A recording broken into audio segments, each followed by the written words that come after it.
Good evening. Good evening. Just to dovetail on what Sister Zanitra already said, I wrote an original piece called Who is Black Folk? During the month of February, the identity of Black folk is called into question, for it often seems we are drifters in a very dark night, drifters who have lost direction. As slave bells ring, we ask, Lord, are you listening? In the land seeping deep into American soil, our blood is glistening. A pitiful sight, no happiness, just fright, walking in a white man's stolen land. Not sure from which country, which tribe, which dialect we hailed, we laid in chains on the ships that sailed. Snatched from the grips of our mothers and fathers, inevitably gripped by cultural robbers, they would have you believe we were uncivilized savages, sowing these bitter seeds of belief in our minds, referring to them like old adages.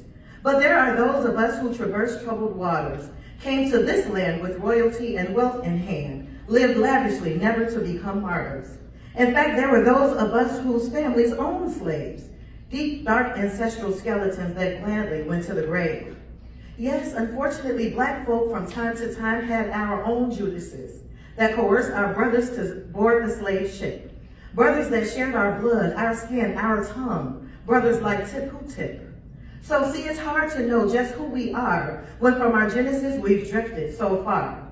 We are they that love and they that sow, they that are planted and they that grow.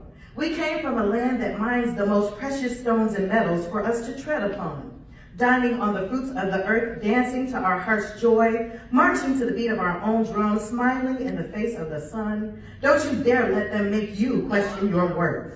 Marking our faces, bearing multicolored laces, never ashamed of our nakedness, with nature being one, living peaceably, gifted musically, offering reverence to all earth's glory from which blessings did come.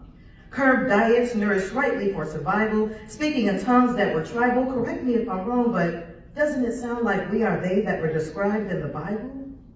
Surely we've got to know we are greater than our worst days, but those days spoke to a strength in us that can never be outweighed. We are they that discovered, invented, are infinitely gifted, are often buffeted, but most assuredly are quintessentially coveted. We are they that are optimally resilient, take a licking, keep on ticking, and shine even more brilliant. We are they that are the only ones in the universe that look like us. Others may be dark complected, but you know we are not the ones with hair that is no fuss. If I look at you and you look at me and we have to choose the better being, I'm gonna choose both of us. We have to see the beauty that be in everything that makes us we. For your price may be far above rubies, but it does not compare to my fruitlings. We are each supreme rulers in our kingdoms and queendoms. I am not your enemy and you are not mine, but all of us royal bystanders, not for the world to define. For if you don't define yourself for yourself, you'll be crushed into others' definitions of you and eaten alive. So bask in the glory of skin that absorbs the rays of the biggest, hottest star we know, the sun. Love your 4C hair that repels water, makes it beat up and roll off, bar none.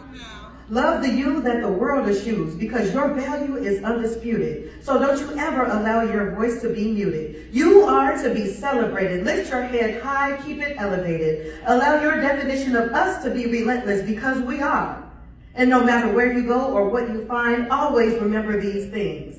Let them know that you are aware, that you are not scared. You are heretofore woke. Give them this answer to the question, who is Black folk?